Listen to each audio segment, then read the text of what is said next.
அவனை நான் பார்த்துக்கிறேன்.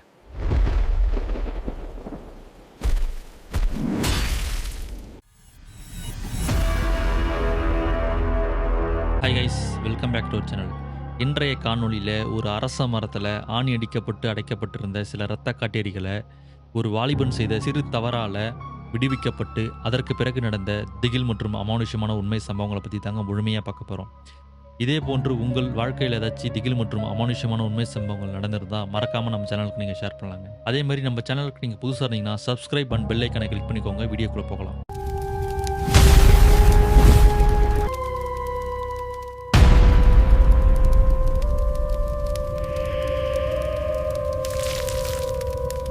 இந்த சம்பவமானது கிட்டத்தட்ட செங்கல்பட்டில் இருக்கிற ஒரு சிறிய கிராமத்தில் நடந்த திகில் அமானுஷ்யமான சம்பவம்னு சொல்லாங்க. இந்த சம்பவம் யாருக்கு நடந்ததுன்னு பார்த்தோம்னா கர்ணா என்ற ஒரு வாலிபருக்கு 2010 இந்த காலகட்டத்தில் நடந்த ஒரு திகிலான சம்பவங்க. அந்த கர்ணாவை பற்றி சொல்லணும்னா கிட்டத்தட்ட ஒரு 18 to 20 அந்த வயசுள்ள ஏஜில் தாங்க இருந்திருக்காரு. அவரு கூட நெருங்கிய நண்பரான குமாருங்க. அவரையும் ஞாபகம் வச்சுக்கோங்க, இந்த கதையை முழுசாக பார்க்குறப்ப உங்களுக்கு யூஸ்ஃபுல்லாக இருக்கும். அந்த கிராமத்தில் இவங்க 2 பேரும் நெருங்கிய நண்பர்கள்னே சொல்லாங்க. கிட்டத்தட்ட அந்த ஊரில் இருக்க பொதுமக்கள் நிறைய பேர் இவங்களை புருஷன் பொண்டாட்டினே சொல்லுவாங்க. ஏன்னா அந்த அளவுக்கு ஒத்துமையாக சண்டை போடாமல் நண்பர்களாக ஒன்றாதாங்க இருப்பாங்க. அதேமாரி அந்த அந்த கிராமத்தை சுற்றி இருக்க நிறைய வாலிப பசங்க எல்லாருமே வார இறுதி விடுமுறை நாட்களில் அங்கே இருக்கிற ஆலங்காடு என்று சொல்லக்கூடிய ஒரு பகுதி ஒன்று இருக்குங்க. அங்கே போயிட்டு விளையாடுவது வழக்கனே சொல்லாங்க. ஒரு நாள் என்ன ஆகுதுன்னா, இந்த கர்ணா என்ற வாலிபர் எப்பவும் போல வார இறுதி நாளில் அவங்க வீட்டிலேருந்து கிளம்புறாருங்க. அப்போ அவங்க அம்மா கூட சின்ன ஒரு சண்டை ஒன்று நடக்குதுங்க. அதற்கு பிறகு கர்ணா என்ன பண்ணுறாருன்னா அவரோட அம்மா கூட கோச்சிக்கிட்டு ஆலங்காடு அந்த பகுதியை நோக்கி ஃப்ரெண்ட்ஸ் கூட விளையாடலான்ட்டு அங்கே போகிறாருங்க. அதேமாரி அந்த பகுதி ஆலங்காடை பற்றி முக்கியமாக சொல்லணும்னா கிட்டத்தட்ட 1970 to 75 அந்த காலகட்டத்தில் ஒரு ஹாண்டடான பிளேஸ்னே சொல்லலாங்க. ஏன்னா அந்த காலகட்டத்தில் அந்த ஊர் சுற்றி இருக்க பொதுமக்கள் எல்லாருமே ஈவன் பகல் நேரங்களில் கூட அந்த பகுதிக்கு போகவே மாட்டாங்க. ஏன்னா அந்த பகுதியில் கஜான்ற ஒரு மந்திரவாதிங்க அந்த காலகட்டத்தில் அவர் அந்த பில்லி சுனியம் ஏவல் இந்த செய்வினைகளை செய்வது இது போன்ற விஷயங்கள் எல்லாம் வருமானத்திற்காக என்ன பண்றாருன்னா பண்ணிக்கிட்டு இருக்காருங்க. அந்த பகுதியில் இரவு நேரங்களில் அமானுஷ்யமான சில சத்தங்கள்லாம் வருங்க. அதை கேட்டுக்கிட்டு இருந்த அந்த ஊர் மக்கள் எல்லாமே பயந்து போய் ஒரு காலகட்டத்துக்கு பிறகு அந்த பகுதி ஹாண்டட் பிளேஸாவே மாறிச்சுங்க. அதுக்கப்புறம் யாருமே அந்த பகுதிக்கே போகிறது கிடையாது. ஆனா இன்றைய காலகட்டத்தில் அந்த பகுதியானது நார்மலான ஒரு பிளேஸா தாங்க இருக்கு. அந்த ஊர் மட்டும் இல்லாம பக்கத்தூர்ல இருக்கவங்க எல்லாருமே அந்த பகுதியில வார இறுதி நாட்கள்ல விளையாடுவது வழக்கமே சொல்லாங்க. அப்படி என்னாச்சுன்னா, இந்த கர்ணான்ற நான் ஏற்கனவே சொன்னது போல அவங்க அம்மா கூட ஒரு சின்ன சண்டை போட்டுக்கிட்டு அந்த பகுதியை நோக்கி போறாருங்க. அங்க போன இவரு தன்னோட நண்பர்கள் கூட அன்றைய மாலை கிட்டத்தட்ட 6 மணி வரைக்கும் அங்கேயே விளையாடிட்டு இருக்காருங்க. இவ்வளவு நேரம் ஆகியும் இன்னும் வீடு திரும்பலையேன்ட்டு கர்ணாவோட அம்மா அந்த இடத்துக்கு வந்துட்டு இருக்காங்க. அந்த டைம்ல கர்ணா என்ன சொல்லியிருக்காருன்னா, அம்மா கூட ஏற்கனவே சண்டையில இருக்குண்டா, எப்படியாவது சமாளிச்சு வீட்டுக்கு அனுப்புங்க, இப்பதான் போனான்னு சொல்லுங்க அப்படின்ட்டு போய் சொல்லியிருக்காருங்க. இந்த கூட இருந்த பசங்களும் என்ன பண்ணுறாங்க, அதேமாரி சொல்கிறேன்னு ஒத்துக்கிட்டுறாங்க. அவங்க அம்மா கிட்ட வரப்போ என்ன பண்ணியிருக்கான், அந்த கர்ணா என்ற வாலிபன் ஒரு ஆலமரம் ஒன்று இருக்குங்க. அந்த ஆலமரத்தோட உச்சிக்கு கொஞ்சம் மேலே ஏறிட்டாரு. ஏறின பிறகு இந்த கர்ணா என்று சொல்லக்கூடிய இந்த வாலிபரோட அம்மா அந்த இடத்துக்கு வந்திருக்காங்க. கூட இருந்த ஃப்ரெண்ட்ஸ் எல்லாருமே இப்போதாம்மா வீட்டுக்கு போகிறான்னு சொல்லி அவங்கள வீட்டுக்கு திரும்ப அனுப்பி விட்டுருக்காங்க. அதற்கு பிறகு இவர் தெரியாமல் ஒரு மிகப்பெரிய தவறு ஒன்று பண்ணுறாருங்க. அப்படி என்னன்னா, அந்த மரத்துக்கு மேலே இருந்த இவர் அங்கேருந்து பொறுமையாக இறங்குறாருங்க. இறங்குறப்போ அந்த ஆலமரத்தில் நிறைய விழுதுகள் இருக்குங்க. பசங்க சொன்ன காரணத்தினால அங்கே விடுதியில் தொங்கிக்கிட்டு விளையாடிட்டு இருக்காரு. கொஞ்ச நேரத்திலே அவருக்கு கை வலி ஏற்பட்டதுனால என்ன பண்றாரு, பக்கத்துல இருக்க ஒரு கிளையை பிடிச்சி அங்கிருந்து இறங்க ஆரம்பிக்கிறாருங்க. அப்படி இறங்குறப்போ திடீர்னு அவருக்கு ஸ்லிப் ஆகி அங்கிருந்து கீழே விழ மாதிரி போயிருக்காருங்க. அந்த நேரத்தில் அவருக்கு நல்ல நேரம்னே சொல்லாங்க. ஏன்னா அந்த மரத்துல காலை வைக்கிற மாதிரி ஒரு இது ஒன்று இவருக்கு தட்டுப்படுதுங்க. அதில் காலை வச்சு பொறுமையாக இறங்க இவர் ட்ரை பண்ணுறாரு. அப்படி இவர் எது மேலே காலை வச்சாருன்னு பார்த்தோம்னா, அந்த மரத்தில் ஒரு ஆணி ஒன்று அடிக்கப்பட்டிருக்குங்க. அதற்கு பிறகு அங்கேருந்து இறங்கலான்ட்டு கீழே பார்க்குறாருங்க. அங்கே இன்னொரு ஆணி அடிக்கப்பட்டிருக்குங்க. அந்த ஆணியில் பார்த்தோம்னா கருப்பு கலரில் ஏதோ ஒரு தாயத்தை மாதிரி கட்டி வச்சிருக்காங்க. அது மேலே காலை வச்சு இறங்கலான்னு முடிவு பண்ணிட்டு அங்கே பொறுமையாக இறங்க ஆரம்பிக்கிறாருங்க. அப்போதாங்க ஒரு திகிலான சம்பவம் ஒன்று நடக்குது. அப்படி என்ன நடக்குதுன்னா, அந்த இன்னொரு ஆணி மேலே காலை வச்ச இவரோட வெயிட் தாங்க முடியாமல் அந்த ஆணி உடைக்கப்பட்டு கீழே விழுதுங்க. அப்படி அந்த ஆணி கீழே வந்த பிறகு திகிலான ஒரு சம்பவம் ஒன்று நடக்குதுங்க. அது என்னன்னு பார்த்தோம்னா, நிறைய படங்களை பார்க்குற மாதிரி திடீர்னு அந்த பகுதியில் சில மர்மமான விஷயங்கள் நடக்குதுங்க. அப்படி என்ன நடக்குது, திடீர்னு அந்த பகுதியில் காற்று மழை வர மாதிரி பிறகு என்ன ஆகுதுன்னா, மின்னல்லாம் இடிக்குதுங்க. அதற்கு பிறகு சூறாவளி காற்று வர மாதிரி வேகமாக காத்தடிச்சிருக்குங்க. இதை பார்த்து அங்க இருந்த நிறைய வாலிபர்கள் என்ன பண்ணிருக்காங்கன்னா, பயந்துகிட்டு அந்த இடத்த விட்டு வீட்டை நோக்கி ஓடுறாங்க. இந்த நேரத்துல இந்த கர்ணான்ற நபருமே பயந்துட்டாருங்க. ஏன்னா திடீர்னு இந்த மாதிரி அந்த இடத்தோட சூழ்நிலை மாறுறப்போ எல்லாருமே மிரண்டு போயிட்டாங்க. அதற்கு பிறகு அங்கிருந்த எல்லாருமே ஒரு வழியா வீட்டுக்கு போகலான்ட்டு எல்லாம் கிளம்பி ஓட ஆரம்பிக்கிறாங்க. அப்ப இந்த கர்ணாவோட நெருங்கிய நண்பரான குமார் கீழே நின்றுக்கிட்டு, சீக்கிரம் இறங்கி வாடா போகலாம், மழை வர மாரி இருக்கு. காத்து வேற வேகமா அடிக்குது. என்னன்னு தெரியலன்ட்டு அங்கருந்து கீழ இருந்து கூப்பிடுறாருங்க. நேரத்துல இந்த கர்ணன்றவரு அந்த மரத்து மேல இருந்து எவ்வளோ ட்ரை பண்ணி கீழ இறங்க பார்க்குறாருங்க. இவரால கொஞ்சம் கூட இறங்கவே முடியல. என்னன்னே தெரியலங்க. அந்த மரத்து மேல யாரோ ஒரு ஆள் நின்னுகிட்டு இவர புடிச்சு இழுக்கிற மாரி இழுத்துருக்காங்க. அந்த உணர்வு வந்து இவருக்கு தெரிஞ்சிருக்கு. கொஞ்ச நேரத்திலே அந்த பகுதி வந்து கிட்டத்தட்ட அந்த காஞ்சனா படத்துல வர மாரி அந்த பகுதியானது இது ரொம்பவே ஒரு அமானுஷ்யமான பகுதியா மாறுதுங்க. இத பார்த்துக்கிட்டு இருக்க அந்த குமாருக்குமே அந்த இடத்துல இருக்க ரொம்பவே பயப்படுறாருங்க. அந்த நேரத்துல இந்த குமார் என்றவரு மரத்து மேல இருக்க அந்த கருணா கிட்ட ரொம்ப நேரமா கீழ இறங்குடான்ட்டு கத்துறாருங்க. எவ்வளோ நேரம் சொல்லியும் அந்த கருணான்றவரு அந்த மரத்துக்கு மேல தாங்க இருக்காரு. ஒரு ஸ்டெப் கூட கீழ இறங்கவே இல்ல. சீக்கிரமா இறங்குடான்ட்டு கருணா கிட்ட வேகமா கத்துறாருங்க. கருணாவும் எவ்வளோ முயற்சி பண்ணி இறங்கலான்னு பார்க்குறாங்க. அவரால இறங்கவே முடியல.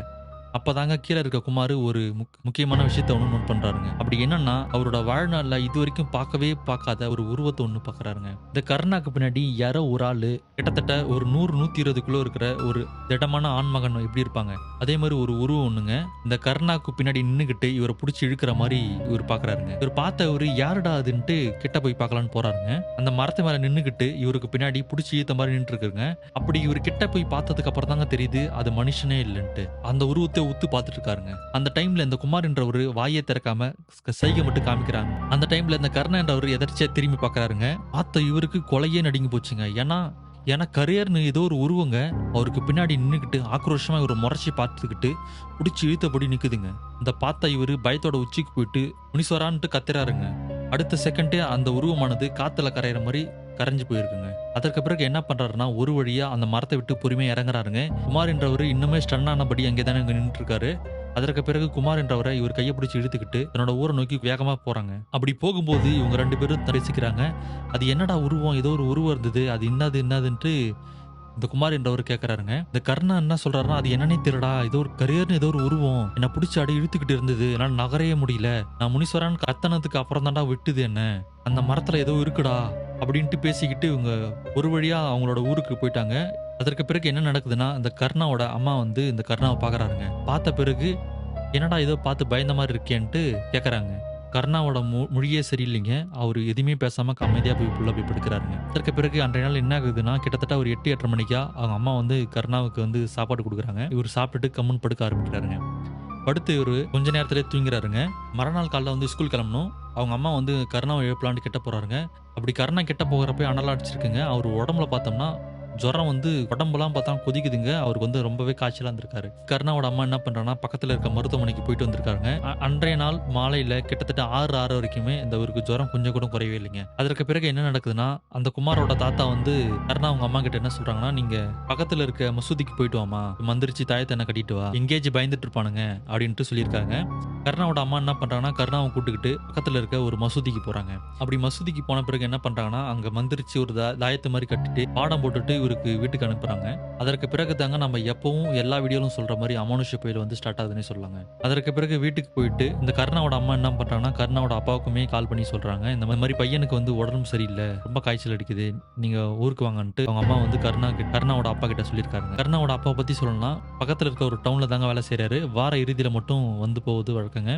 மீதி நாள்லாம் அங்கேயே தங்கியிருந்து தாங்க வேலை செய்வாரு. அதற்கு பிறகு என்ன நடக்குதுன்னா, அன்றைய நாள் வந்து கருணாவும் அவங்க அம்மாவும் அன்றைய நாள் நள்ளிரவு சாப்பிட்டு முடிச்சுட்டு தூங்க ஆரம்பிக்கிறாங்க. கருணா வீட்ட பத்தி சொல்லணும்னா, ஒரு சின்ன ஹாலு, ஒரு சின்ன ரூம் மட்டும் தான் அங்க இருக்கும். கருணான்றவரு எப்பவுமே ஹால்ல தூங்குவாரு. அவங்க அம்மா வந்து அந்த ரூம்ல தூங்குவாங்க. அன்றைய நாள் கிட்டத்தட்ட நள்ளிரவு 1 மணி ஆகுது. அந்த டைம்ல என்ன பண்றாங்கன்னா, கருணாவோட அம்மா வந்து ரெஸ்ட் ரூம் போகலான்ட்டு எந்திரிச்சு வெளியில வராங்க. அப்படி ரெஸ்ட் ரூம் போகணும்னா அந்த ஹால் வழியா தாங்க வெளியில வந்தாகணும். அப்படி வரப்போ கருணாவோட அம்மா வந்து தூக்க கலக்கத்துல அந்த வழியா தாங்க போறாங்க. ஹால்ல வந்து யாரோ ஒரு ஆள் படுத்துட்டு இருக்காங்க. இருட்ட அந்த காரணத்தினால முகம் வந்து சரியா தெரியலீங்க. தூக்க கலக்கத்திலே என்ன பண்றாங்கன்னா, பையன் தான் படுத்து தூங்குறான்ட்டு அம்மா போயிட்டு இருக்காங்க. வெளியில போயிட்டு திருப்பி வந்துமே தன்னோட அறைக்கு போயிட்டு படுத்து தூங்குறாங்க. அதற்கு பிறகு கிட்டத்தட்ட ஒரு 4, 4:30 இருக்குங்க. கிராமங்கள் எல்லாம் பார்த்தோம்னா இன்னுமே கூட 5 மணிக்கு மேல வாசல்ல தண்ணி தெளிப்பது வந்து வழக்கம்னே சொல்லாங்க. அவங்க அம்மா என்ன பண்றாங்கன்னா, மணி 5 ஆச்சுன்ட்டு வெளியில வந்து தண்ணி தெளிச்சு கோலம் போடலான்னு போறாங்க. அப்படி போறப்போ ஒரு விஷயத்த ஒண்ணு நோட் பண்றாங்க. அவங்க வீட்டோட வாசப்படியில தன்னோட கணவரோட செருப்ப பார்க்கறாங்க. இத பார்த்த இவங்க, என்ன செருப்பு இருக்கு? இவரு எங்க போனாரு? எப்போ வந்தாருன்னு தெரியலன்ட்டு கொஞ்சம் இவங்களுக்கு கன்ஃப்யூஷனுங்க. சரி, ஹால்ல படுத்திருக்க கருணா கிட்டயாச்சும் போய் கேட்கலான்ட்டு கிட்ட போறாங்க. அப்படி அங்க போய் பார்க்கறப்போ இவங்களுக்கு பெரிய ஷாக்குன்னே சொல்லலாங்க. ஏன்னா ஹால்ல படுத்துன்னு இருக்கிறது கருணா இல்லைங்க, கருணாவோட அப்பா தாங்க. அப்ப கருணா எங்க போனான்ட்டு அவங்க அம்மா கேட்கறாங்க. அதுக்கு அவங்க அப்பா என்ன சொல்றாங்கன்னா, "நான் நைட்டே வந்துட்டேன்டி. 12 மணிக்கே வந்துட்டேன். நான் என்ன நினைச்சேன்னா, பையனும் நீங்களும் ரூம்ல தூங்குறீங்கன்னு நினைச்சிட்டு இருக்கேன். நீங்க தூங்குறீங்கன்னு சொல்லிட்டு நான் ஹால்லயே படுத்துக்கிட்டேன்." அப்படின்ற மாரி அவங்க அப்பா சொல்றாங்க. இத கேட்ட அவங்க அம்மாவுக்கு தூக்கி வாரி போட்டுருதுங்க. ஏன்னா, ஏற்கனவே 1 மணிக்கு ஒரு ரெஸ்ட் ரூம் போகலான்னு போய் வந்திருக்காங்க. அப்பயுமே பார்த்துருக்காங்க. அப்ப இருந்ததே இவங்களோட ஹஸ்பண்ட் தான் போலங்க. அவங்க என்ன நெனச்சாங்கன்னா, அந்த நேரத்தில தன்னோட மகன் தான் படுத்துக்கிட்டு இருக்காருன்ட்டு நெனச்சிருக்காருங்க. அதற்கு பிறகு 2 பேருமே வீட்ட சுத்தி கருணாவ தேடி பார்க்குறாங்க. கருணா எங்கேயுமே இல்லைங்க. அதற்கு பிறகு இவங்க வீட்ட விட்டு வெளியிலயும் போய் தேடுறாங்க. அக்கம் பக்கத்துல இருக்கவங்க எல்லாருமே வந்துட்டாங்க. அவங்களுமே சேர்ந்து தேட ஆரம்பிக்கிறாங்க. அந்த நேரத்துல கருணாவோட அம்மாவுக்கு என்ன பண்றதுன்னே தெரியலன்னே சொல்லலாங்க. ஏன்னா, ஏற்கனவே அவனுக்கு உடம்பு சரியில்ல. நேத்து அவ்ளோ காய்ச்சல் அடிச்சது. சாயங்காலமா தான் போய் நான் மசூதிக்கு போய் மந்திரிச்சுட்டு வந்தோம். இப்ப எங்க போனோன்னே தெரியலையேன்ட்டு 1000 கேள்விங்க. கொஞ்ச நேரத்திலே அந்த ஊர்ல இருக்கவங்களுக்கு எல்லாருக்குமே இந்த விஷயம் தெரிய ஆரம்பிக்குதுங்க. கருணான்றவரு வீட்ல இல்லன்ட்டு. அதற்கு பிறகு கருணா வீட்ட சுத்தி இருக்கவங்க கிட்டத்தட்ட ஒரு 20 பேருங்க. அவங்க எல்லாருமே சேர்ந்து கருணாவ தேட ஆரம்பிக்கிறாங்க. இப்படி எங்க தேடியுமே இந்த கருணா என்றவரு எங்க போயிருக்காருன்னே தெரியலங்க. அதற்கு பிறகு அந்த ஊர் பொதுமக்கள், அந்த பெரிய மனுஷன் எல்லாமே அந்த ஊருக்கு திரும்பி வராங்க. கிட்டத்தட்ட அன்றைய நாள் வந்து காலையில ஒரு 7, 7:30 கிட்ட ஆயிடுச்சுங்க. அதற்கு பிறகு அந்த கருணா என்றவரு எங்க இருந்தோ வீட்டுக்கு வராருங்க. இத பார்த்த கருணாவோட அம்மா என்ன பண்றாங்கன்னா, கருணாவ அடிக்கவே போயிட்டாங்க. ஆனா அவருக்கு இன்னுமே அந்த காய்ச்சலானது கொஞ்சம் கூட குறையவே இல்லைங்க. கிட்ட போறப்பவே அந்த அனலானது அவ்வளோ தூரம் அடிச்சிருக்குங்க. காய்ச்சல் வந்து சுத்தமா குறையவே இல்லைங்க. அதற்கு பிறகு என்ன பண்றாருன்னா, அவங்க அப்பா வந்து பக்கத்துல இருக்க அந்த பள்ளிவாசல், அந்த மசூதிக்கு திருப்பியுமே கூட்டு போறாருங்க. கூட்டு போயிட்டு திருப்பியுமே அவருக்கு பாடம் போட்டுட்டு அந்த மந்திரிச்சு கட்டிட்டு வரலாம் அப்படின்ட்டு கூட்டிட்டு போறாருங்க. அப்ப அந்த மசூதியில இருந்து ஒரு பாய் ஒருத்தருங்க. இவங்க இவங்க போறப்ப தாங்க அவர் வந்திருக்காரு. அவர் என்ன சொல்லியிருக்காருன்னா, அந்த கருணாவ பார்த்த அந்த பாய் வந்து கிட்டத்தட்ட ஒரு 10 நிமிஷமாவே மொறச்சு பார்த்துக்கிட்டே இருக்காருங்க. கருணான்றவரு எதுவுமே தெரியாத மாரி கம்முனு அமைதியா பார்த்துட்டு இருக்காருங்க. இத பார்த்த கருணாவோட அப்பா வந்து அந்த பாய் கிட்ட போய் கேட்குறாங்க, "என்ன பாய் என்னாச்சு? இப்படி பார்க்குறீங்க?" கேட்டதுக்கு, அந்த நேரத்தில "ஒண்ணும் இல்லப்பா, நீ வீட்டுக்கு போயிட்டு வா. உன் பையன விட்டுட்டு வா நான் சொல்றேன்." அப்படின்ற மாரி சொல்லிட்டு, இவருக்கு சின்னதா ஒரு தாயத்த மாரி திருப்பி கட்டிட்டு, மந்திரிச்சு விட்டுட்டு வீட்டுக்கு அனுப்பிச்சிருக்காருங்க. அதற்கு பிறகு அந்த கருணாவோட அப்பா என்ன பண்றாருன்னா, அந்த அந்த பள்ளிவாசல் போயிட்டு, அப்படி என்ன பாய் ஆச்சு? ஒரு மாரியா பார்த்தேங்க. என்ன விஷயம்ன்ட்டு கேட்டிருக்காருங்க. அந்த பாய் என்ன சொல்லியிருக்காருன்னா, "உன்னோட உன்னோட மகனோட உடம்புல ஏதோ ஒரு கெட்ட சக்தி இருக்க மாரி தெரியுது. நீ எதுக்கு என்ன பண்ற? நாளைக்கு ஈவினிங்கா பள்ளிவாசல் கூட்டிட்டு வந்துருப்பா." அப்படின்ற மாரி சொல்லியிருக்காருங்க. இத கேட்ட அந்த கருணாவோட அப்பா வந்து நம்பவே இல்லைங்க. ஏன்னா, அந்த பையன் வந்து பார்க்கறதுக்கு நார்மலா தாங்க இருக்காரு. ஜுரம் தான் அடிக்குது. நார்மல் ஜுரம் தான். ஏன் இவரு இப்படி சொல்றாருன்ட்டு தனக்குள்ளேயே பேசிக்கிட்டு அவர் திருப்பி வீட்டுக்கு போய் சேர்றாருங்க. அப்படி போன இவருக்கு அன்றைய நாள் ஒரு திகிலான சம்பவம் ஒண்ணு நடக்குதுங்க. அப்படி என்னன்னு பார்த்தோம்னா, அன்றைய நாள் வந்து எப்பவும் போல இந்த கருணாவோட அம்மா, அப்பா இவங்க 3 பேரும் சாப்பிட்டுட்டு தூங்க ஆரம்பிக்கிறாங்க. அன்றைய நாள் நள்ளிரவு கிட்டத்தட்ட ஒரு 11 டூ 11 இருக்குங்க. அதற்கு பிறகு என்ன பண்றாரு, கருணாவோட அப்பா அன்றைய நாள் நடந்த எல்லா விஷயத்தையுமே சொல்லி நினைச்சுக்கிட்டு, அதற்கு பிறகு தாங்க தூங்கவே ஆரம்பிக்கிறாரு. தூங்க ஆரம்பிச்சு கிட்டத்தட்ட ஒரு அரை மணி நேரம் ஆகுதுங்க. கிட்டத்தட்ட மணி வந்து கிட்டத்தட்ட 12 ஆகுதுங்க. அந்த டைம்ல கருணாவுக்கு காய்ச்சல் இருந்த காரணத்தினால ரூம்ல தன்னோட அம்மா கூட தாங்க படுத்துட்டு இருக்காரு. திடீர்னு யாரோ ஒருத்தவங்க பேசுற மாரி குரல் ஒண்ணு கேக்குதுங்க. இத கேட்ட கருணாவோட அப்பா முழிப்பு வந்து எந்திரிச்சு சுத்தி முத்தியும் பார்க்கறாருங்க. அப்படி அந்த சத்தம் எங்கிருந்து வருது பார்த்தோம்னா, தன்னோட ரூம்ல இருந்து தாங்க வருது. அதற்கு பிறகு இவரு என்ன பண்றாருன்னா, பொறுமையா அந்த ரூம் நோக்கி போறாருங்க. அப்படி போய் பார்க்கறப்ப தன்னோட வாழ்நாள்ல இதுவரைக்கும் பார்க்காத ஒரு பயங்கரமான விஷயத்த ஒண்ணு பார்க்கறாருங்க. அப்படி என்னன்னு பார்த்தோம்னா, கருணாவோட பையன் தாங்க. அவர் நின்னுகிட்டு தனியா யாரு கூடயோ பேசுற மாரி பேசிக்கிட்டு இருக்காரு. அவருக்கு ஆப்போசிட்ல பார்த்தோம்னா, லெஃப்ட் சைட்ல ஏதோ ஒரு உருவங்க. நான் ஏற்கனவே சொன்ன மாரி கிட்டத்தட்ட ஒரு 100, 120 கிலோல ஒரு பெரிய ஒரு திடமான ஆண்மகன் இருந்தா எப்படி இருப்பாங்க? அவ்வளோ ஹைட்ல கரேர்ன்னு ஒரு உருவங்க. இவர நோக்கி நின்னுகிட்டு, மொறச்சு இவன உத்து பார்த்த மாரி பார்த்துக்கிட்டு இருக்குங்க. அந்த நேரத்துல கர்ணா என்ன பண்றாருன்னா, அந்த உருவத்த நோக்கி என்னமோ பேசிக்கிட்டே இருக்காருங்க. இத பார்த்த அந்த கருணாவோட அப்பா மிரண்டு போயிட்டாருங்க. அது மட்டும் இல்லாம, அந்த நேரத்துல அசிங்க அசிங்கமா கெட்ட வார்த்தையில திட்ட ஆரம்பிக்கிறாருங்க. ஏன்னா கிராம பகுதியில வந்து இன்னுமே கூட இந்த மாரி ஏதாச்சும் ஒரு அமானுஷ்யமான விஷயத்த பார்த்தோம்னா, தூன்னு துப்புறது, கெட்ட வார்த்தையில பேசுறதெல்லாம் பண்ணோம் அப்படின்னா, பின்னாடி வராது பயந்து போயிடுன்ற மாரி சொல்லுவாங்க. அதே மாரி தாங்க இவரும் கெட்ட வார்த்தையில கொஞ்சம் திட்டியிருக்காருங்க. அப்படி திட்டிக்கிட்டு இருக்கப்போ, சடனா ஒரு செகண்ட்லயே அந்த இடத்துல இருந்த அந்த உருவமானது டிஸப்பியர் ஆயிருக்குங்க. அதற்கு பிறகு தாங்க இவருக்கு சிங்க் ஆயிருக்கு. ஏற்கனவே பாய் சொன்னாரு, பையன் உடம்புல ஏதோ ஒரு கெட்ட சக்தி இருக்குன்ட்டு. அது உண்மைதான் போலன்ட்டு அப்பதாங்க இவருக்கு புரிய ஆரம்பிச்சிருக்கு. சரி அப்பவே என்ன பண்றாரு, அந்த பள்ளிவாசல நோக்கி திருப்பியுமே பாய பார்க்கலான்ட்டு போறாருங்க. அப்படி போன இவருக்கு பெரிய ஷாக்குன்னே சொல்லலாங்க. அந்த பாய் சொன்னத கேட்டு. அப்படி என்ன சொன்னாருன்னா, "நான் தான் ஏற்கனவே சொன்னேனே, சாயங்காலமா கூட்டிட்டு வான்ட்டு. ஏன் நீங்க கூப்பிட்டுட்டு வரல? இதுக்கப்புறம் என்னால எதுவுமே பண்ண முடியாது. நீ வீட்டுக்கு போய் பாரு. உன் பையன் வீட்ல இருக்க மாட்டான்." அப்படின்னு சொல்லியிருக்காருங்க. இத கேட்ட கருணாவோட அப்பா மிரண்டு போயிட்டாருங்க. குடுகுடுன்னு வீட்ட நோக்கி ஓடுறாருங்க. அப்படி போய் பார்க்கையில அந்த பாய் சொன்ன மாரி வீட்ல தன்னோட மகன காணாங்க. அப்பவே பயங்கரமா கத்த ஆரம்பிக்கிறாருங்க. தன்னோட மனைவியும் எந்திரிச்சுக்கிறாங்க. நடந்த விஷயத்த எல்லாமே தன்னோட மனைவி கிட்ட சொல்றாருங்க. இத கேட்ட அந்த கருணாவோட அம்மா அப்பவே கத்தி கூச்சலிட்டு அழ ஆரம்பிக்கிறாங்க. அக்கம் பக்கத்துல இருக்கவங்க எல்லாருமே அந்த வீட்டுக்கு வராங்க. அதற்கு பிறகு என்ன பண்றாங்கன்னா, அந்த ஊர் பொதுமக்கள் எல்லாமே திருப்பி அந்த பையன தேட ஆரம்பிக்கிறாங்க. இந்த கருணாவோட அப்பா என்ன பண்றாருன்னா, திருப்பியுமே அழுதுகிட்டு அந்த பாய பார்க்கலான்னு ஓடுறாருங்க. ஓடி போயிட்டு கேட்கையில அந்த அந்த பாய் அப்படி என்ன சொல்றாருன்னா, ஊர்ல இருக்க பெரியவங்கள எல்லாரையும் கூட்டிக்கிட்டு அந்த அந்த ஆலங்காட்டு பகுதிக்கு சீக்கிரம் ஓடுங்க, சீக்கிரம் ஓடுங்க அப்படின்னு சொல்றாருங்க. சொல்லிட்டு நானும் பின்னாடியே வரேன்னு சொல்லியிருக்காருங்க. அந்த டைம்ல இந்த கர்ணாவோட அப்பா வந்து அந்த ஊர்ல இருக்க ஒரு 10, 15 பேர் கூட்டிக்கிட்டு அந்த ஆலங்காடு பகுதியை நோக்கி குடுகுடுன்னு ஓடுறாருங்க. அப்படி அவங்க போகுறப்போ அந்த குமாருமே கூட தாங்க வந்திருக்காரு. கர்ணாவோட அப்பா என்ன நெனச்சாருன்னா, அந்த ஆலங்காட்ட தாண்டி தாங்க அந்த முனீஸ்வரர் கோயில் இருக்கு. ஒருவேள அந்த கோயிலுக்கு தான் சொல்றாரோ அப்படின்னு நெனச்சுக்கிட்டு, கூட வந்தவங்கட்ட இத பத்தி பேசிக்கிட்டு அந்த பகுதியை நோக்கி வேகமா போறாங்க. அப்படி எல்லாரும் போயிட்டு இருக்கப்போ, அந்த ஆலங்காட்டு பகுதி உள்ள வந்து வராங்க. இந்த ஆலங்காட பத்தி சொல்லணும்னா, நான் ஏற்கனவே சொன்னது போல அடர்த்தியா அந்த ஆலமரம், அரச மரம் நெறைய மரங்கள் நிறைந்த ஒரு பகுதியா தாங்க இருக்கும். பகல் நேரத்திலேயே வந்து அந்த சூரிய கதிரே உள்ள வராது. அந்த அளவுக்கு கும்மிருட்டாவே இருக்கும் அந்த பகுதி. இரவு நேரங்கள்ல சொல்லவே தேவையில்ல. அந்த பெரியவங்க எல்லாருமே நெறைய பேர் அந்த பகுதிய தாண்டியுமே ஓட ஆரம்பிக்கிறாங்க. கிட்டத்தட்ட கர்ணாவோட அப்பா சொன்னது போல அந்த முனீஸ்வரன் கோயிலுக்கு தான் சொல்லியிருப்பாருன்னு நெனச்சுக்கிட்டு, அங்க அத நோக்கி ஓடுறாருங்க. அப்படி இவங்க போன அந்த 10, 15 பேர் அந்த இத தாண்டி போயிட்டாங்க. போகுறப்போ ஒரு சம்பவத்த ஒண்ணு இவங்க நோட் பண்றாங்க. அது என்னன்னு பார்த்தோம்னா, அந்த ஆலங்காட்டு பகுதியில கிட்டத்தட்ட ஒரு 200 மீட்டருங்க. அந்த 200 மீட்டருக்கு இடைப்பட்ட பகுதியில தாங்க நெறைய மரங்கள் இருக்கு. மத்தவங்க எல்லாமே அந்த பகுதிய நோக்கி போகுறப்போ ஒரு சத்தத்த ஒண்ணு கேட்கறாங்க. யாரோ ஒரு ஆள் முணுமுணுக்கிற மாரி அப்படின்ற மாரி ஒரு மர்மமான முறையில ஒரு சத்தம் ஒண்ணு கேட்குதுங்க. அவங்க என்ன நெனச்சாங்கன்னா, நள்ளிரவு நேரமா இருக்கே, வேற ஏதாச்சும் இருக்கும்னு நெனச்சுக்கிட்டு அத கண்டுக்காம போயிடுறாருங்க. அப்படி அந்த முனீஸ்வரன் கோயில் கிட்டயே போயிட்டாங்க. அப்ப திடீர்னு பயங்கரமா ஒரு சத்தம் ஒண்ணு கேட்குதுங்க.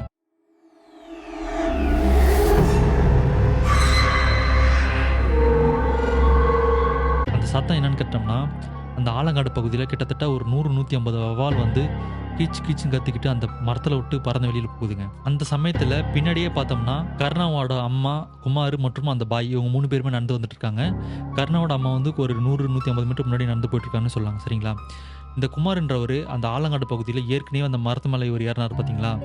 அந்த மரத்த கிராஸ் பண்ணி போறப்போ, ஸ்டன் ஆயி ஒரு இடத்துல நின்னுகிட்டு பார்த்துட்டே இருக்காருங்க.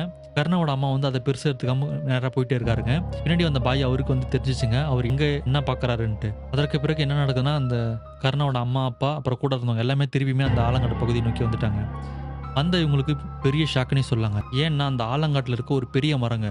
கிட்டத்தட்ட 60, 70 அடி கிட்ட இருக்குங்க அந்த மரம். ஆலங்காட்டுல இருக்கிறதுலே பெரிய மரம் அந்த மரம் தாங்க.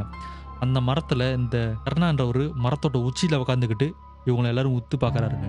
கீழ இருந்தவங்க எல்லாருமே டார்ச் லைட் எடுத்து கர்ணாவ நோக்கி அடிச்சு பார்க்குறாங்க. அப்படி பார்க்கையில கீழ இருந்த எல்லாருமே நடுநடுங்கி போயிட்டாங்க. அப்படி என்ன பார்த்தாங்கன்னா, அந்த இடத்துல கர்ணா தாங்க நின்னுட்டுருக்காரு. ஆனா அவரோட முகத்தோற்றம் வந்து கர்ணாவே இல்லைங்க. அவரோட ஃபேஸ் வந்து முழுமையா கருப்படிச்சிருக்குங்க. கருப்படிச்சு விகாரமான ஒரு தோற்றத்துல பயங்கரமா அப்படியே உத்து கீழ பார்த்துட்டு இருக்காருங்க. இந்த நேரத்துல கர்ணாவோட அப்பா வந்து பாய் கிட்ட போய் கெஞ்சி கதறாருங்க. "நீங்க தான் எப்படியாச்சும் என் பையன காப்பாத்தணும். நீங்க சொன்ன மாரியே நடந்துருச்சு" அப்படின்ற மாரி பேசுறாருங்க. அவரு என்ன சொல்றாருன்னா, "என்னால இது எதுவுமே பண்ண முடியாதுப்பா. நம்ம ஊரோட எல்லை காவல்காரன் அந்த முனீஸ்வரன் தான்பா இதுக்கப்புறம் பார்க்கணும். என்னால எதுவுமே பண்ண முடியாதுப்பா" அப்படின்ற மாரி சொல்றாருங்க. அதற்கு பிறகு என்ன நடக்குதுன்னா, அங்க இருக்கிறவங்க எல்லாருமே அந்த முனீஸ்வரன் கோயில் நோக்கி ஓட ஆரம்பிச்சு, அங்க போயிட்டு பம்ப உடுக்க வச்சு அடிக்க ஆரம்பிச்சு, முனீஸ்வரன வரவழைக்க ட்ரை பண்றாங்க.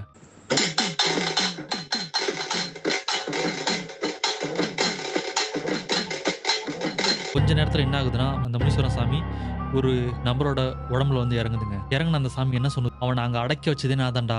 என்னைய மீறி என் புள்ளைய அவனால எதுவுமே பண்ண முடியாது. நான் பார்த்துக்கிறேன்டா" அப்படின்னு சொல்லிட்டு அந்த அருள் வந்த நபர் வந்து அந்த ஆலங்காடு பகுதியை நோக்கி ஓட ஆரம்பிக்கிறாருங்க. இப்படி அவர் ஓடுறப்ப பின்னாடியே இவங்களுமே கூட வராருங்க. ஆனா அந்த நபர் வந்து கிட்டத்தட்ட புயல் வேகத்துல சர்ருன்னு போயிறாருங்க. கிட்டத்தட்ட 200 மீட்டர் போறாருன்னா, இப்பதான் இவங்க 50 மீட்டர் வராங்கன்னே சொல்லலாம். அந்த அளவுக்கு வந்து அவ்ளோ வேகத்துல போறாருங்க. போன இவரு சருன்னு அந்த மரத்துலங்க கிட்டத்தட்ட 60, 70 அடிங்க. எப்படிதான் ஏறுனாருன்னே தெரியலங்க. சருன்னு அப்படியே அந்த மரத்து மேல ஏறாருங்க. ஏறி அந்த அண்ணன்றவர புடிச்சு அப்படியே கீழ ஈத்துட்டு வராருங்க. அப்படி ஈத்துட்டு வர்றப்ப அந்த இடத்துல அந்த ஊர் பொதுமக்கள் வந்து பார்த்து மிரண்டு போற வகையில ஒரு உருவத்த ஒண்ணு பார்க்குறாருங்க. ஏற்கனவே சொன்னது போல அந்த உருவமானது கிட்டத்தட்ட ஒரு 100 கிலோ கம்பீரமான ஒரு ஆண்மகன் எப்படி இருப்பானோ, அதே மாரி ஒரு பெரிய உருவங்க. அந்த உருவத்தோட அப்படியே இந்த நபர் வந்து புடிச்சு இழுத்துக்கிட்டு கீழ வராருங்க. அப்படி கீழ வந்த கொஞ்ச நேரத்திலேயே வந்து இந்த கர்ணன்றவரு மயங்கி கீழ விழுந்துடுறாருங்க. அதற்கு பிறகு அவரு என்ன சொல்லியிருக்காருன்னா, "இதுக்கப்புறம் அவன் இந்த எல்லையிலே இருக்க மாட்டான்" அப்படின்னு சொல்லிட்டு அந்த மரத்துல இன்னொரு ஆணியும் இருக்குங்க. அந்த ஆணியில பார்த்தோம்னா, கருப்பா ஒரு கயிறு மாரிலாம் என்னமோ கட்டி வச்சிருக்காங்களாம். துணிலாம் சுத்தி வச்சிருக்காங்க. இவரு என்ன பண்றாரு, அதையுமே கையோட கொண்டு வந்து என்ன பண்றாரு, நான் அந்த இடத்திலேயே வந்து அத எரிச்சு சாம்பலாக்குறாருங்க. அதற்கு பிறகு அவரு என்ன சொல்லியிருக்காருன்னா, "இதுக்கப்புறம் அவன் இந்த எல்லையிலே இருக்க மாட்டான்" அப்படின்னு சொல்லியிருக்காருங்க. சொல்லிட்டு அந்த அருள் வந்தவரும் மயக்க நிலையில போயிட்டு கீழ விழறாருங்க. அப்புறம் கொஞ்ச நேரத்திலேயே பார்த்தோம்னா, கர்ணான்றவரு முழிச்சு எந்திரிக்கிறாரு. தன்னோட வீட்டுக்கும் அதுக்கப்புறம் கூட்டிட்டு போறாருங்க. அதற்கு பிறகு வந்து இந்த மாரி எந்த ஒரு அமானுஷ்ய சம்பவமே இவருக்கு நடக்கலன்னே சொல்லாங்க. இந்த சம்பவமானது நான் ஏற்கனவே சொன்னது போல 2010 அந்த காலகட்டத்தில நடந்த ஒரு திகில் சம்பவம்னே சொல்லாங்க. நம்மளோட சப்ஸ்கிரைபரான புருஷோத் வந்து இந்த சம்பவத்த நமக்கு மின்னஞ்சல்ல ஷேர் பண்ணியிருந்தாருங்க. இன்றைய காணொளி வந்து உங்களுக்கு பிடிச்சிருக்கும்னு நம்புறேன். இதே போன்று ஒரு சுவாரஸ்யமான அமானுஷ்ய காணொளியுடன் உங்கள சந்திக்கிறேன்.